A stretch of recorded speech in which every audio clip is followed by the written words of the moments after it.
Praise the lord. బాగున్నారా? అందరూ క్షేమంగా ఉన్నారా? మరి ఈరోజు మన Bible class children's Bible class రోజు ఈరోజు 44th డే కదా. మరి అనుదినం ఈ యొక్క ప్రార్థన వల్ల మరి ప్రతిదినము దేవుడు సహాయము అనుగ్రహిస్తున్నాడు కదా. మరి మనం స్టార్ట్ చేసుకుందామా, మొదలు పెట్టుకుందామా? మరి అందరు చక్కగా మోకరించండి, చేతులు జోడించండి, కళ్ళు మూసుకోండి. ప్రార్థనతో మనము మొదలు పెట్టుకుందాం. పరలోకమందున మా తండ్రి, మన మొదలైన దేవుడవయ్యా, ఈ రీతిగా ప్రభా తండ్రి చిల్డ్రన్స్ బైబిల్ క్లాస్లో నీ యొక్క సహాయం అనుగ్రహించము. 44th డే కూడా ప్రభా తండ్రి నీ యొక్క కృపను, నీ యొక్క సహాయం అనుగ్రహించవలసిందిగా వేడుకుంటున్నాను. పాటలతో ప్రభా నేను స్తుతించే వారంగా ఉండటం నీకు చూపించము, సహాయం చేయము తండ్రి. ఆ రీతిగా స్టోరీలో కూడా ప్రభా తండ్రి నీ యొక్క సహాయం కోరుకుంటున్నాం. ఈ రీతిగా ముందున్న సమయాన్ని దీవెనకరంగా చేస్తూ రావాల్సిందిగా వేడుకుంటూ ఈ కొద్దిగా నా ప్రార్థన నేను ప్రార్థిస్తున్నాను నా తండ్రి, ఆమేన్. ఓకే, మరి పాటలతో మన దేవుని మనం స్తుతిస్తామా? మరి ఫస్ట్ సాంగ్ ఏంటంటే నీ జీవిత నావలో క్రీస్తుని. చక్కగా అందరు యాక్షన్స్ చేయండి.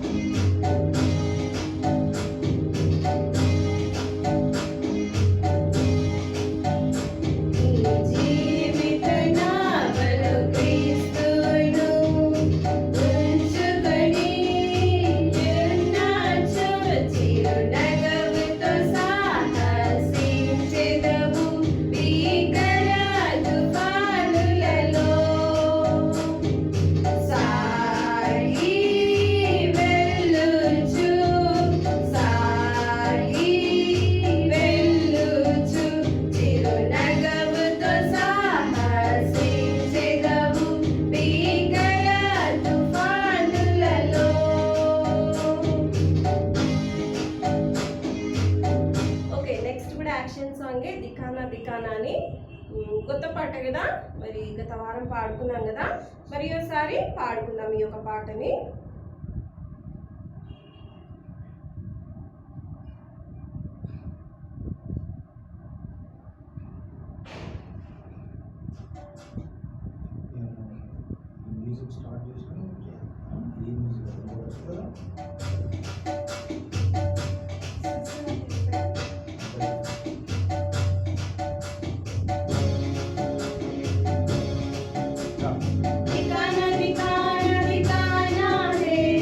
सबको दिखाना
నెక్స్ట్ సాంగ్ శ్యామి గారిది new song and new song.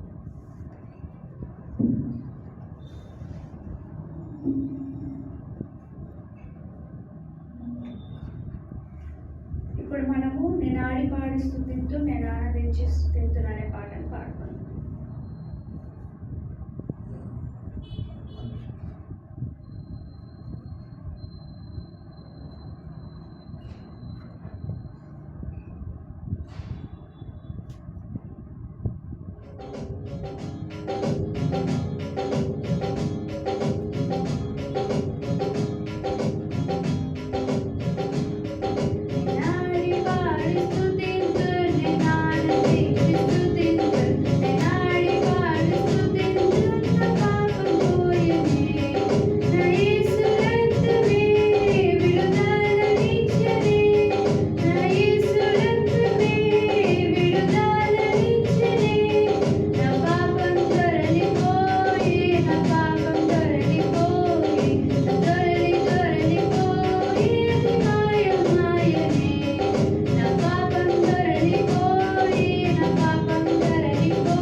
ఇప్పుడు మనం ఒక న్యూ సాంగ్ నేర్చుకుందాం.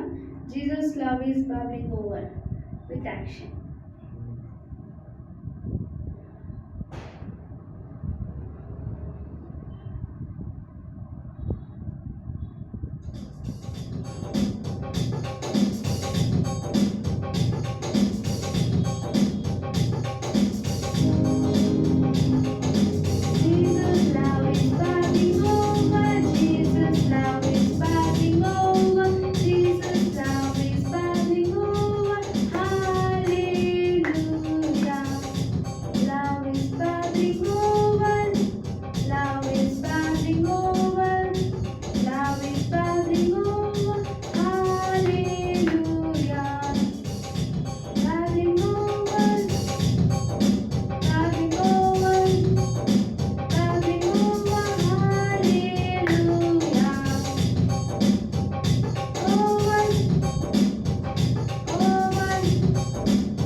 నేర్చుకున్నారు కదా పాటలు, మరి పాడండి. పాటలతో కూడా మనం మన దేవుని స్తుతించవచ్చు.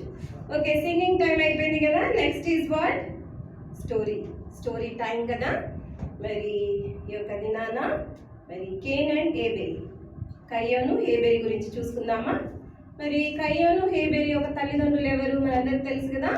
ఆదాము కదా, ఆదాము హవ్వ కదా. మరి ఈ యొక్క ఇద్దరు తల్లిదండ్రులు, మరి ఆదాము హవ్వ ఎక్కడుండే కదా, దేవుడి యొక్క ఏదోని తోటలో ఉండేవారు కదా. మరి దేవుడు చెప్తూ వచ్చాడు కదా, మరి యొక్క చెట్టు యొక్క ఫలాన్ని తినకూడదు అనేటి వారు ఏం చేశారు? దేవుడి మాట వినలేదు కదా. వినకుండా మరి తినొద్దన్న చెట్టు యొక్క ఫలాన్నే మరి వారు తింటూ వచ్చినందుకు, దేవుడు ఆజ్ఞ మీరినందుకు, మరి సాతాను చేసిన ఆ యొక్క కార్యం ద్వారా వారిద్దరు ఏం చేయబడుతూ వస్తారు? ఏదైనా యొక్క తోట నుంచి వారు వెళ్ళిపోతూ వస్తారు కదా. మరి ఆ రీతిగా వారు ఎంతగానో పశ్చాత్తాపడతారు.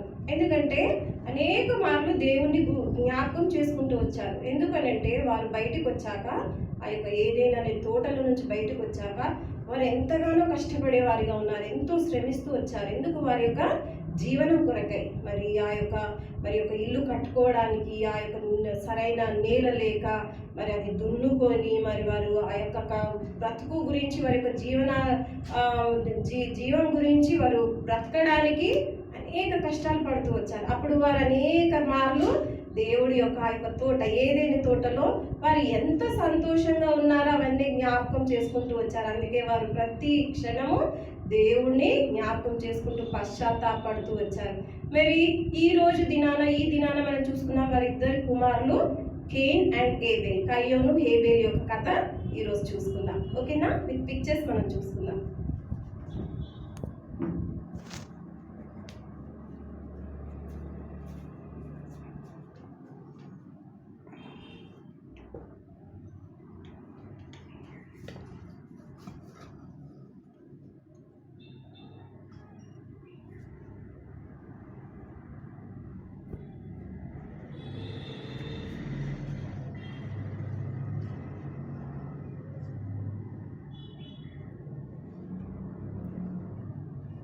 కనిపిస్తుందా నాన్న మీకు? మరి ఈరోజు స్టోరీ ఏంటి? కయ్యోను హేబేలు. అక్కడ మీరు చూస్తున్నారు కదా, ఇద్దరు చిన్న బాబులు, మరి ఆదాము హవ్వ కూడా కదా. మరి ఆ ఇద్దరు పెద్దవాడి పేరేంటి? కయ్యోను. చిన్న కుమారుడి పేరేంటి?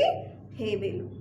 మరి ఇద్దరు కుమారులని వారు ఏ రీతిగా పెంచుతూ వస్తారంటే దేవుడి యొక్క భయభక్తులు. ఎందుకంటే వారు కోల్పోయిన దానిని వారు మరి దేవుని జ్ఞాపకం చేసుకున్న ఆ యొక్క పశ్చాత్తాపాన్ని మరి వాటన్నిటినీ వారి యొక్క మరి కయ్యోనికి హేబేల్కి చిన్ననాటి నుంచే చెప్తూ వస్తారు. మనము తప్పు చేయకూడదు, మరి మన దేవుడు చాలా మంచివాడు, మరి దేవుడికి మనం ఎప్పుడు కూడా కృతజ్ఞతాస్థుతులు చెల్లించే వారంగా ఉండాలి, మనం పాపం చేయకూడదు అనేసి వారి యొక్క అనుభవించిన దాన్ని అంతయు కూడా తల్లిదండ్రులు ఆదాము హవ్వ ఆ యొక్క కయ్యోను హేబేల్కి చెప్తూ వస్తారు ఏ రీతిగా జీవించాలి అనేసి. చూడండి ఇక్కడ మరి ఆ రీతిగా చిన్న బిడ్డలు దినం ఆ రీతిగా ఎదుగుతూ పెద్దవాళ్ళు అయిపోయారు కదా. మరి ఇక్కడ మరి పొలంలో పని చేసుకుంటున్నాడు కదా, ఎవరు? కయ్యోను కదా. మరి అతని పని ఏంటంటే మరి ఆ యొక్క పొలాన్ని దున్నాలి, మరి ఆ రీతిగా పంటలను పండించాలి. ఇవన్నీ పెద్దవాడు కయ్యోను చేసే పని. మరి చిన్నవాడు హేబేలు, మరి చిన్నవాడు ఏం చేస్తున్నాడు చూస్తున్నారు కదా మీరు, ఆ యొక్క గొర్రెలని కాసేవాడిగా ఉంటాడు. మరి నిజంగా చెప్పాలంటే కయ్యోను కంటే హేబేలు మరి ఎంతగానో దేవుడు అంటే చాలా ఇష్టం హేబేల్కి చిన్నప్పటి నుంచి. మరి ఏం చేస్తూ వచ్చారంటే ఒక దినాన వీళ్ళిద్దరు ఏమనుకుంటారంటే మరి వాళ్ళ మా తల్లిదండ్రులు చెప్పిన రీతిగా వారు జ్ఞాపకం చేసుకుంటారు. ఏమని? మన కష్టాజీతంలో నుంచి మరి చక్కటి దానిని ప్రథమ ఫలంగా మరి మనం దేవుడికి అర్పించాలి. మరి ఎందుకంటే మనము ప్రతి విషయంలో కృతజ్ఞతాస్తుతులు చెల్లించాలి అని తల్లిదండ్రులు చెప్తూ వస్తారు కనుక మరి ఆ యొక్క మాట చెప్పున మరి ఏం చేస్తారంటే వారి యొక్క ప్రథమ ఫలాన్ని దేవుడికి అర్పించాలి అని అనుకుంటారు. మరి హేబేల్ అయితే మరి చూడండి ఇక్కడ వాళ్ళు మరి ఇక్కడ కయ్యోను మరి ఆ యొక్క పొలంలో ఉన్న ఆ యొక్క చక్కటి మరి ఆ యొక్క వెజిటేబుల్స్ ప్రతి ఒక్క మరి కూరగాయలని తెస్తూ వచ్చాడు.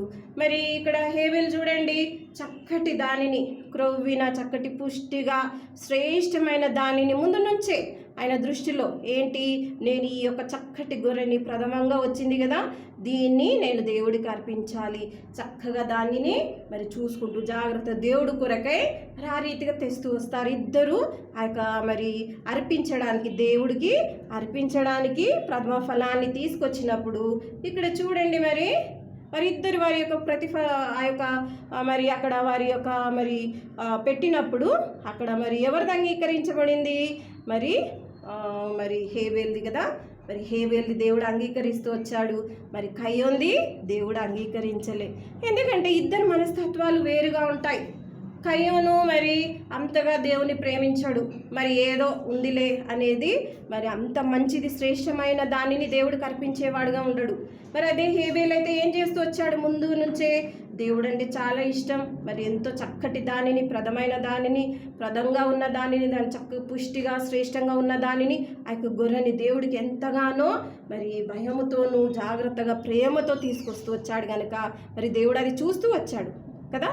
దేవుడు మన పై రూపానే కాదు మన లోపట హృదయాన్ని కూడా లక్ష్య పెట్టేవాడిగా ఉంటాడు. బాహ్య రూపంగా కాదు కానీ మరి మన హృదయంలో మనము ఏ రీతిగా ఉన్నా కూడా దేవుడు దృష్టించేవాడుగా ఉన్నాడు. కాబట్టి మరి కయ్యోన్ది మరి దేవుడు అర్పణ అంగీకరించలేదు. ఎందుకంటే కయ్యోను మనస్ఫూర్తిగా తేలేదు, ఏదో తేవాలి అనేసి అదేదో తెచ్చాడు. కానీ మరి హేబేల్ అయితే మనస్ఫూర్తిగా చక్కటి దానిని బలిష్టమైన దానిని నిజంగా తెస్తూ వచ్చాడు కనుక దేవుడు మరి ఆ యొక్క బలిని అర్పిస్తూ మరి అంగీకరిస్తూ వచ్చాడు.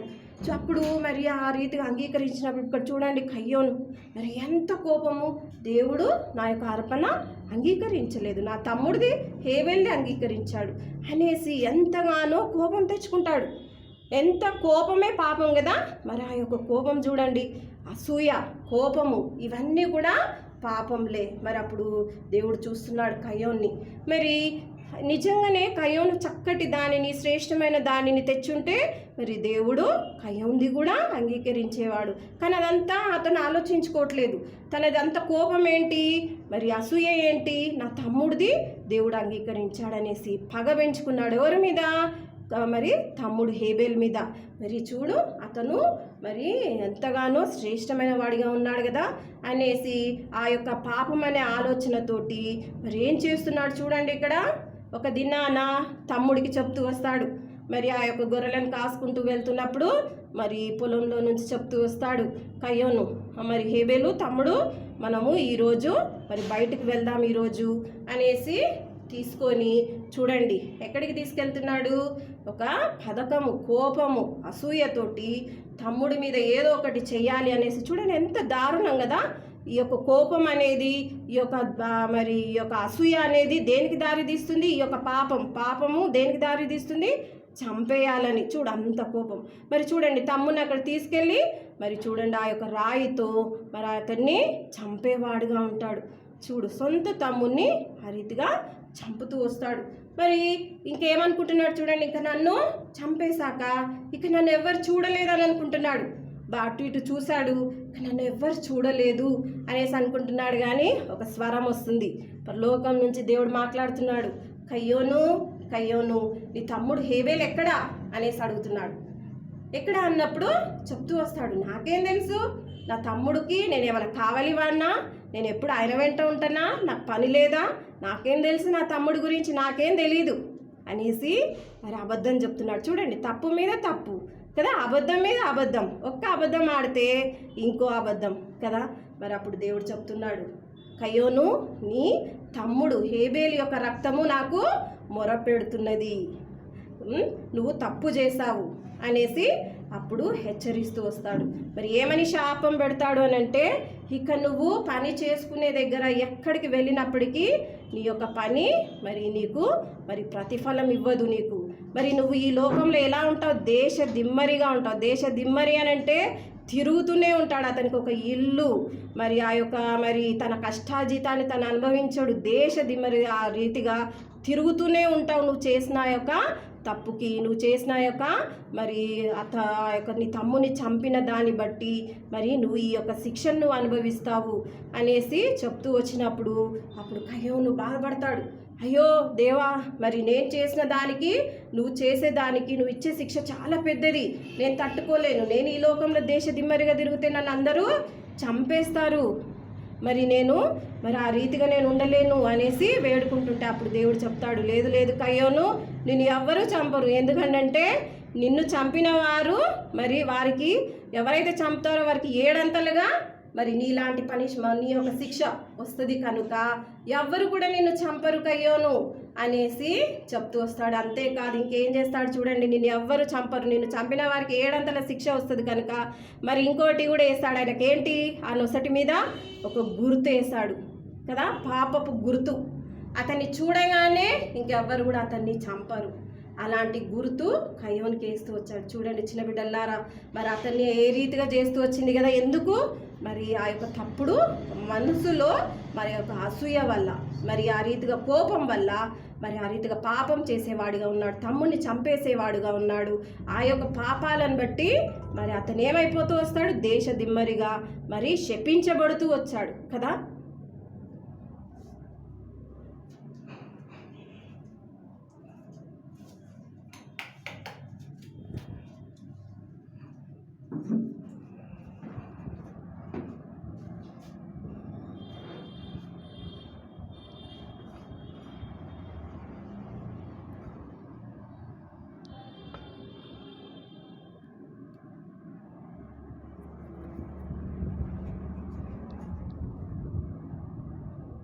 ఓకేనా చిన్న బిడ్డలు, విన్నారు కదా స్టోరీ. కయ్యోను ఎలాంటి వాడు కదా, మరి హేబేలు ఎలాంటి మనస్తత్వం కలిగిన వాడు కదా. హేబేలు మంచి మనసు కలిగిన వాడు కదా. దేవుడు మరి తల్లిదండ్రులు చెప్పిన దాన్ని బట్టి దేవుడికి నేను ఏదో ఒక కృతజ్ఞత అర్పణ నేను చెయ్యాలి అనేసి మంచి మనసుతో ప్రథమ శ్రేష్టమైన దాన్ని తెచ్చిచ్చాడు కదా. ఆ హృదయం దేవుడు చూశాడు. అదే కయ్యోను ఆ రీతిగా తేలేదు, మంచి మనసు లేదు. ఏదో మరి ఆ రీతిగా మాట చెప్పుకున్న తను ఏదో అయిష్టంగా తన మనసులో ఏదో పెట్టుకొని మంచి హృదయం లేకుండా దేవుని అంతగా ప్రేమించకుండా మరి ఆ రీతిగా ఏదో తెచ్చి ఆ రీతిగా అర్పించాడు. మరి దాని ద్వారా దేవుడు మరి ఆ యొక్క తమ్ముడి ఆ యొక్క అర్పణ అంగీకరించగానే అతనిలో ఏం పుట్టింది, అసూయ, కోపం. దాని ద్వారా ఎన్ని పాపం, దాని ద్వారా ఎంతగా శపించబడుతూ వచ్చాడు కదా. మన జీవితంలో కూడా చిన్న పిల్లలు మరి ఆ రీతిగా మనం కూడా ఏం చేయాలి, ఆ రీతిగా ఉండకూడదు. మన మనసులో కూడా మనం ఏం చేయాలి, ఆ యొక్క కోపం అనేది పాపం, అసూయ అనేది పాపం. అసూయ, ఒకరిని చూసి మనము అసూయ, జెలసీ పడ్డా కూడా పాపం. అది దేనికి దారి తీసింది చూడండి, తమ్ముని చంపే అంతగా దారి తీసింది కాదా. మరి ఒక అబద్ధం వెనకాల ఇంకో అబద్ధం. మరి మనం కూడా ఏం చేయాలి, ఈరోజు మీరు కూడా తీర్మానించుకోండి మీ యొక్క హృదయంలో నుంచి. మరి కోపం అనేది చాలా పాపం, చాలా పెద్ద తప్పు కదా. కోపము ఎన్ని అనర్థాలకు దారి తీస్తుంది కదా. కోపం అనేది, మరి అసూయ అనేది ఏమాత్రం కూడా మనము ఉంచుకోకూడదు. ఈరోజు తీర్మానించుకోండి, ప్రభా నేను హేబెల్ వల్లే ఉంటాను, మరి హేబెల్ లాంటి మనసు కలిగి నేను ఉంటాను. ఎందుకంటే కయ్యం లాంటి మనసు కలిగి నేను కోపము ఈ యొక్క అసూయ పెట్టుకున్నట్టయితే మరి నాశనానికి, మరి దేవుడికి ఎంతో అయిష్టం కదా. మరి ఆ రీతిగా నేను ఉండకుండానట్లు సిద్ధపరిచేసే నా ఒక హృదయాన్ని దేవుడు పై రూపాన్ని లక్ష్య పెట్టాడు. Outward appearance is not. దేవుడు మన మనసు, మన హృదయాన్ని లక్ష్య పెట్టేవాడుగా ఉంటాడు కదా. ఒక చిన్న మాట ప్రార్థన చేసుకుందాము. అందరూ మోకరించండి. పరలోకమందున మా తండ్రి, మన నమ్మదగిన దేవుడు స్టోరీలో చూపించడం సహాయం చేసినాం. ఎవరెవరైతే ప్రభా తల్లి తీర్మానించుకున్నారు హేబెల్ వల్ల నేను జీవిస్తానని, వారందరినీ బట్టి కూడా నీకు వందనాలు దేవా. మరి ఈ యొక్క అసూయ, కోపం ఇవన్నీ పాపం కనుక ప్రభా తండ్రి ఈ లోకంలో ఉంటున్నాం కనుక వాటన్నిటిని మేము తీసివేసుకుంటాకు బిడ్డలు దేవా నీ యొక్క సహాయం ప్రభావ. బాహ్య రూపంగా నువ్వు లక్ష్య పెట్టే దేవుడు కాదు, హృదయ అంతరంగాన్ని నువ్వు చూసే దేవుడు, దృష్టించే దేవుడు కనుక ప్రభా ఈ యొక్క పాపములన్నీ బిడ్డలు తీర్మానించుకునే వాటన్నిటిని బట్టి నీకు వందనాలు. వారి బిడ్డలందరినీ దీవించి ఆశీర్వదించి మా రీతిగా ముందున్న జీవితంలో హేబెల్ వల్లే చక్కటి మనసు కలిగి జీవించడం చూపించు సహాయం చేయమని ఈ కొద్ది మీద ప్రార్థన నీ నామమున ప్రార్థిస్తున్నాను నా తండ్రి, ఆమేన్. ఓకేనా? ఓకే, నెక్స్ట్ ఏంటి? Next is memory verse time. మరి ఈరోజు కంటక వాక్యం చూసుకున్నామా? చక్కగా మీరు నేర్చుకుంటున్నారు. మరి ఈరోజు 44th డే మెమరీ వర్స్ యాకోబు 3:16. ఏలయనగా మత్సరమును వివాదమును ఎక్కడ ఉండునో అక్కడ అల్లరియు ప్రతి నీచ కార్యము ఉండును. అదే ఇంగ్లీష్లో జేమ్స్ 3:16 చెప్పుకుందాము. For where jealousy and also self seeking exist, confusion and every evil thing are there కదా. మరి ఈ రీతిగా జేమ్స్ 3:16 చక్కగా నేర్చుకోండి. కంటత వాక్యము బాగా నేర్చుకుంటున్నారు. మరి activity time. Next is art work time. Art work కూడా చక్కగా చేస్తున్నారు మీరు. మరి ఈ యొక్క దినాన 44th డే యాక్టివిటీ ఏంటంటే, మరి హేబెలు చక్కటి మనసుతోటి మంచి శ్రేష్టమైన దానిని ఒక గొర్రెని అర్పిస్తూ వచ్చాడు కదా. గొర్రె పిల్లని అర్పిస్తూ వచ్చాడు. ఎవరికి? దేవుడికి. అందుకే దేవుడు అంగీకరిస్తూ వచ్చాడు కదా అతని అర్పణ. మరి ఈ రీతిగా ఈరోజు ఈ రీతిగా షీప్ని డ్రా చేయండి చక్కగా. ఓకేనా పిల్లలు? ఓకే, మీరందరూ చక్కగా చేస్తున్నారు. దేవుడు మిమ్మల్ని ఆశీర్వదిస్తాడు. ఈ యొక్క లాక్డౌన్ సమయాల్లో మీరు ఉంటున్నప్పటికీ, అనేకమైన పనులు ఉన్నప్పటికీ, మీకు కూడా మరి చదువుకోవాలి, ఆన్లైన్ క్లాసెస్ అవుతున్నప్పటికీ దేవుడి పని గురించి మీరు ఉపయోగిస్తున్న సమయాన్ని బట్టి మీకు వందనాలు. మరి తల్లిదండ్రులకు కూడా సహాయకరంగా ఉంటున్న తల్లిదండ్రులకు కూడా వందనాలు. మరి ప్రార్థన చేసుకుందామా? మరి అందరు మోకరించండి, చేతులు జోడించండి, కళ్ళు మూసుకోండి, ముగించుకుందాం. మరి లోకమందున మా తండ్రి, మన మదగిన దేవుడు అయ్యా, ఈ యొక్క 44th డే బైబిల్ క్లాస్లో, చిల్డ్రన్స్ బైబిల్ క్లాస్లో ఈ యొక్క సహాయం అనుగ్రహిస్తూ వచ్చిన దాన్ని బట్టి నీకు వందనాలు. పాటలతో ప్రభా నేను స్తుతించే వారంగా ఉండటం ఇచ్చిన పని బట్టి నీకు వందనాలు. అవును ప్రభా తండ్రి, స్టోరీలో కూడా బిడ్డలతో మాట్లాడుతూ తీర్మానం తీసుకునే బిడ్డలందరినీ బట్టి కూడా నీకు వందనాలు దేవా. మరి ఈ రీతిగా ఆర్ట్ వర్క్, మెమరీ వర్స్ వీటన్నిటిని బట్టి కూడా నీకు వందనాలు. బిడ్డలు నేర్చుకొని చక్కగా వాట్సాప్లో పోస్ట్ చేస్తున్న బిడ్డలందరినీ కూడా దీవించి ఆశీర్వదించి, వారి రీతిగా తల్లిదండ్రులు కూడా ప్రభా తండ్రి దేవా సహాయకరంగా ఉంటున్న వారందరినీ బట్టి కూడా నీకు వందనాలు చెల్లించుకుంటూ, ఇచ్చిన మంచి సమయం బట్టి నీకు వందనాలు చెల్లించుకుంటూ, యేసుక్రీస్తు నామములో ఈ కొద్ది విన ప్రార్థన నీ నామమున ప్రార్థిస్తున్నాను నా తండ్రి, ఆమేన్.